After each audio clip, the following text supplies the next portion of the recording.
ဆရာတို့အခုလက်သီးအုပ်စုဆရာပြခဲ့တာမှာpart 1မှာဆရာ4မျိုးပြခဲ့တယ်ထိုးအုပ်စုက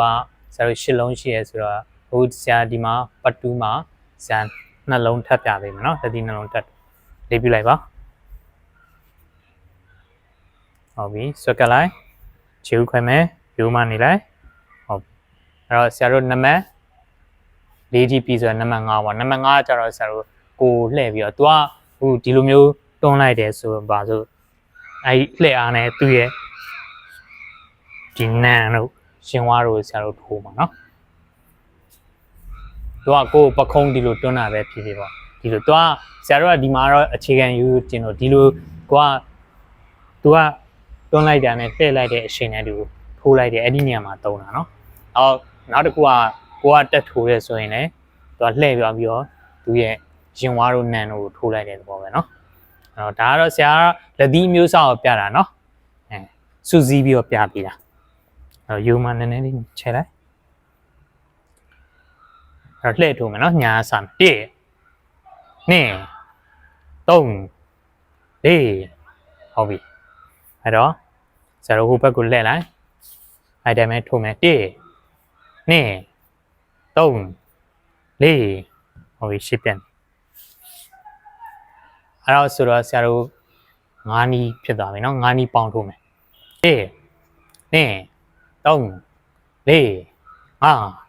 6 9 10 9 10 ဟုတ်ပြီဟိုပဲလဲမယ်1 2 3 4 5 6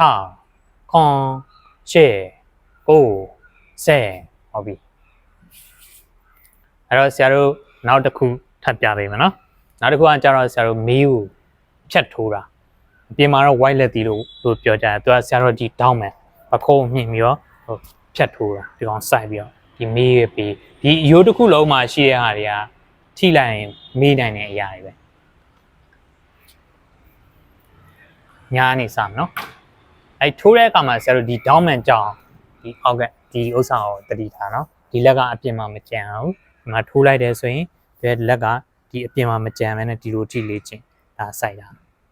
ဟုတ်ပြီနော်ဖြတ်ထိုးတာမေးကိုဘေးကနေဖြတ်ထိုးတာ cross ဆရာတို့ကားတစ်စီးကဒီလိုသွားတော့ဒီလိုဖြတ်ပြီးတိုက်လိုက်တယ်ဆိုပုံစံမျိုးနော်1 2 3 4ဟုတ်ပြီအဲ့တော့ဒါဆရာတို့ white လက်သီးလို့တည်ကြရင်ဆရာဖြတ်ထိုးတယ်လို့ပဲသုံးမှာအဲ့တော့ခုနအောက်ကို white ထိုးတာနဲ့အပေါ် white ထိုးတာနှစ်မျိုးပေါ့ပြောရင်ဆိုရင်ဆရာတို့က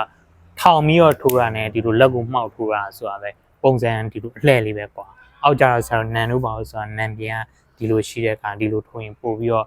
တက်ရောက်နိုင်ခြင်းများလို့သုံးတာများတာเนาะအဲ့တော့နှစ်မျိုးပေါင်းထိုးမယ်เนาะ1 2 3 4ဟုတ်ပြီအဲ့တော့ဆရာတို့နံပါတ်1ကနေပြန်လုံးမယ်เนาะ1 2 3 4 5 6 9 10 11 12 ဟုတ်ပြီကိုပဲလဲမယ်1 2 3 4 5 6 9 10 11 12 ဟုတ်ပြီဒီပြလိုက်ပါဒီပြလိုက်ဟိုဆရာတို့လက်သီးအုပ်စုမှာ15မျိုးပြမယ်လို့ဆရာပြောခဲ့ရနော်အဲ့ဒါပထမထိုးအုပ်စုမှာဆိုရင်10မျိုးရှိတယ်10မျိုးမှာအခုဆရာ6မျိုးပြခဲ့ပြီးတော့เนาะပတ်တူးနေနဲ့နောက်တစ်ပိုင်းကျမှကျန်တဲ့2မျိုးတက်ပြပေးမယ်เนาะ